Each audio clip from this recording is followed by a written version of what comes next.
System को दुरुस्त करने की कवायद शुरू हो गई है। पहले चरण में लंबे समय से खराब पड़े 36 नालों का जल्द ही अब पुनर्निर्माण होगा। इसके लिए शासन से लगभग 19 करोड़ का बजट स्वीकृत किया जा चुका है। टेंडर प्रक्रिया शुरू हो चुकी है। जल्द ही धरातल में काम शुरू हो जाएगा। अल्मोड़ा डीएम वंदना ने बताया कि नगर पालिका क्षेत्र में खराब पड़े नालों को ठीक करने के लिए शासन को डीपीआर बनाकर भेजी गई थी, जिसको लेकर शासन से करीब 19 करोड़ के बजट की स्वीकृति मिल चुकी है, जिससे प्रथम चरण में चिन्हित 36 नालों का जीर्णोद्धार किया जाना है।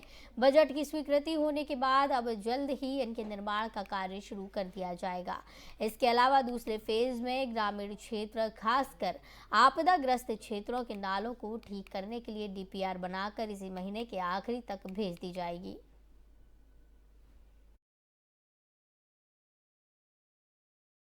अल्मोड़ा में ड्रेनेज प्लान को प्रिपेयर करने के लिए एक इनिशिएटिव जिला प्रशासन के द्वारा सिंचाई विभाग के साथ लिया गया था। इसमें सर्वे इत्यादि कंप्लीट होकर इसकी डीपीआर शासन को लगभग 21 करोड़ की गई थी। उसमें से टीएसी और ईएफसी वगैरह के बाद 19 करोड़ के आसपास ये इसमें धनराशि स्वीकृत अभी हुई है शासन से। इसमें विधिवत शासनादेश नहीं हुआ है, लेकिन शासनादेश के प्रत्याशा में इसको टेंडर इत्यादि की प्रक्रियाएं आरंभ करने के लिए अनुमति मिल गई है, जिसके क्रम में विभाग द्वारा कार्रवाई की जा रही है। अल्मोड़ा में बाजपुर में लगातार नशा बढ़ता जा रहा है। केशव नगर में नशा मुक्ति सभा का आयोजन इसलिए किया गया। समाजसेवी प्रमोद राजहंस ने इसका नेतृत्व किया। इस दौरान नशे के दुष्परिणामों की भी जानकारी दी गई। इस दौरान उन्होंने बताया कि हमारे क्षेत्र में बड़ी संख्या में युवा वर्ग के लोग नशे की चपेट में आ रहे हैं, जिससे उनका जीवन बर्बाद हो रहा है। नशे की लत से उनका पूरा परिवार प्रभावित हो रहा है। इस नशा मुक्ति सभा में बड़ी संख्या में युवा मौजूद रहे और सभी ने अपनी अपनी राय दी। सर्वप्रथम उन्होंने कहा कि प्रत्येक व्यक्ति अपने आसपास के लोगों को जागरूक करें एवं उन्हें नशे से होने वाले दुष्परिणामों के बारे में बताएं। नशे की लत एक बहुत बड़ी बीमारी है। इसे समय रहते जल्द नहीं छोड़ा गया तो इसके परिणाम बहुत गंभीर होंगे। आज का युवा वर्ग बहुत तेजी से नशे की लत में पड़ता जा रहा है। छोटे छोटे बच्चों को सिगरेट, तंबाकू का सेवन करते आम रूप से देखा जा सकता है। इन सभी को ध्यान में रखते हुए कहा, युवा पीढ़ी को जागरूक होना पड़ेगा एवं नशे की लत से दूर होना होगा, क्योंकि युवा ही देश का भविष्य है। इस दौरान समाजसेवी प्रमोद राजहंस ने बताया कि नशे पर रोक लगाने के लिए हमें स्थानीय प्रशासन की पूरी तरह मदद लेंगे एवं हमारे द्वारा भी नशे पर रोक लगाने के लिए महत्वपूर्ण भूमिका निभाई जाएगी। जल्द ही क्षेत्र में नशा मुक्ति समिति का गठन किया जाएगा। नशे को लेकर समाज में कुरीतियां फैली हैं। जो नशे के कारोबारी हैं, उन्होंने समाज को खोखला कर दिया है। जो 15 साल से लेकर 25 साल तक के बच्चे हैं, उनका टारगेट है। और ये नशा जो है हमारे घर तक पहुंच गया है। पहले ये नशा जो होता था बड़े बड़े महानगरों में होता था, उसके बाद छोटे छोटे शहरों में आया, फिर छोटे छोटे गाँवों में आया। अब ये नशा हमारे छोटे छोटे वार्डों में हमारे घर तक पहुंचने के कगार पे आ गया है। और जो कारोबार इसका कर रहे हैं, मैं तो उन्हें दरिंदे कहूंगा, क्योंकि उन्होंने परिवार के परिवार उजाड़ दिए हैं। परिवार बिखर गए हैं। किसी का एक बेटा है, वो नशे की आज स्थिति में इतना बिल्कुल पागल की तरह भटक रहा है। तो समस्या बहुत गंभीर है। तो गंभीर समस्या को देखते हुए हमने आज नया सवेरा नाम से एक एनजीओ का समिति का गठन किया है हमने। परिवहन निगम के निर्देश पर संचालन पर परिवहन निगम ने ब्रेक लगा दिया है। घने कोहरे को देखते हुए उत्तराखंड परिवहन निगम ने गाइडलाइन जारी की है। मैदानी मार्गों में घना कोहरा होने पर रोडवेज की बसें नहीं चलेंगी। उत्तराखंड परिवहन निगम ने इस संबंध में निर्देश जारी किए। वहीं बता दें कि मैदानी भागों पर इन दिनों कोहरे का प्रकोप है। इस वजह से यूपी ने भी कोहरे में बसों के संचालन पर रोक लगा दी। अब उत्तराखंड परिवहन निगम ने भी इस संबंध में निर्देश जारी कर दिए हैं। निगम के महाप्रबंधक संचालन दीपक जैन के मुताबिक अगर किसी भी जगह घना कोहरा होगा और बस संचालन में कठिनाई होगी तो तत्काल बस सुरक्षित स्थान पर रोक दी जाएगी। चालक परिचालक तुरंत इसकी सूचना अपने डिपो के अधिकारियों को देंगे। डिपो से light, fog light, halogen headlight, wiper, brake horn आदि को सही तरीके से जांचने के बाद ही बस को बाहर जाने दिया जाएगा। वहीं परिवहन निगम ने बसों में हैलोजन हेडलाइट और फॉग लाइट जांचने व दुरुस्त करने के आदेश तो जारी कर दिए, लेकिन बसों को ड्राइवर व कंडक्टरों का कहना है कि बसों में केवल सामान्य हेडलाइट ही लगी है, फॉग लाइट भी नहीं है। हरिद्वार में घने कोहरे का येलो अलर्ट जारी है।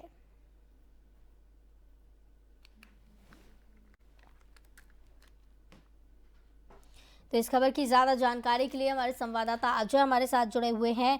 अजय, लगातार जिस तरीके से घना कोहरा देखने को मिल रहा है, परिवहन निगम ने भी गाइडलाइन जारी कर दी है। क्या कुछ गाइडलाइन है, क्या अपडेट है इसको लेकर? देखिए, कोहरे को देखते हुए उत्तराखंड परिवहन निगम ने ये तय किया है कि अब पहले स्थिति को पूरा देखा जाएगा कि जिस रूट पे गाड़ियां चलाई जा रही हैं, गाड़ियों का जहां पर संचालन होगा वहां पर स्थिति क्या है, और उसके बाद ही उनको आगे के लिए यात्रा करने की अनुमति दी जाएगी।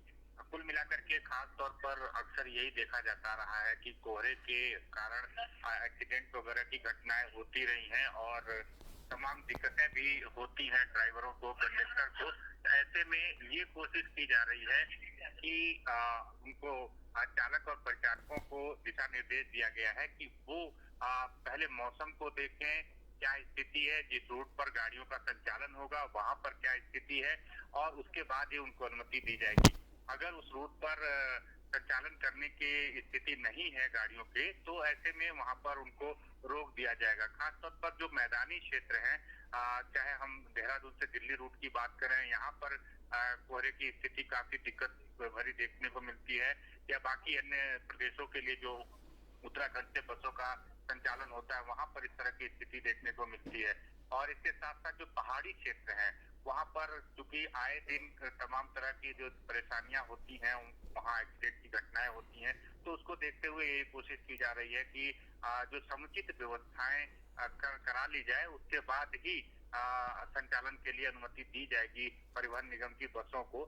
जी। हालांकि पहले भी इस तरह की व्यवस्था की जाती रही है, लेकिन इस बार नया इसमें यही है कि प्रबंधक अजय, लेकिन जिस तरीके से गाइडलाइन जारी की गई है, अगर बसें नहीं चलेंगी तो लोगों को परेशानियों का सामना करना पड़ेगा।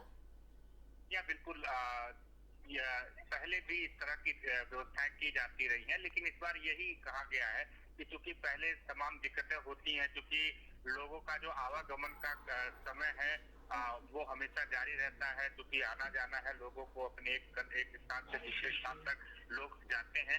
तो ऐसे में अगर संचालन नहीं होगा परिवहन निगम की बसों का, तो उनको तमाम तरह की दिक्कतें जरूर देखने को मिलेगी, उनको परेशानियां होंगी। इसी को देखते हुए ये कोशिश की जा रही है कि जो समुचित व्यवस्थाएं हैं बसों के संचालन को लेकर के, वो व्यवस्थाएं पूरी कर ली जाए, ताकि अगर कहीं धुंध है, कोहरा ज्यादा है, उस बीच में भी गाड़ियों का संचालन व्यवस्थित तरीके से हो सके।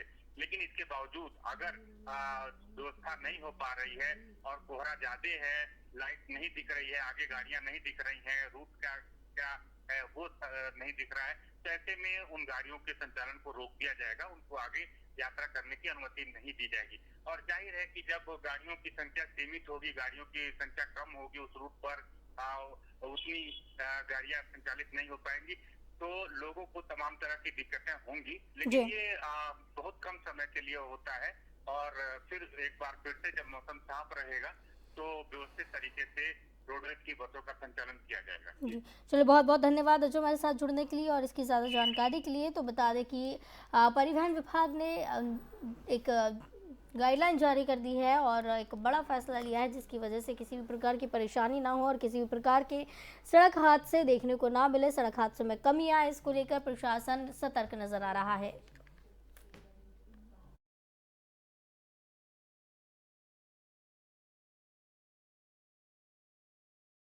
मौसम इन दिनों अपने तेवर दिखा रहा है। प्रदेश में भले ही कई दिनों से बारिश और बर्फबारी ना हुई हो, लेकिन तापमान में तेजी से गिरावट देखने को मिल रही है। पहाड़ी इलाकों में कड़ाके की ठंड के चलते पाला मुसीबत बना हुआ है, तो मैदानी में कोहरा परेशान कर रहा है। उधर जोशीमठ नीति घाटी में भी अगर देखा जाए तो कड़ाके की ठंड ने लोगों को परेशान कर रखा है।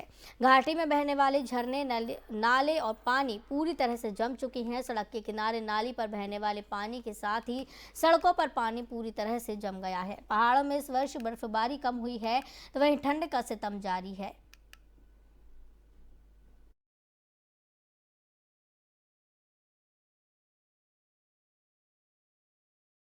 सिलसिला लगातार जारी रहेगा। मुझे दीजिए इजाजत, नमस्कार।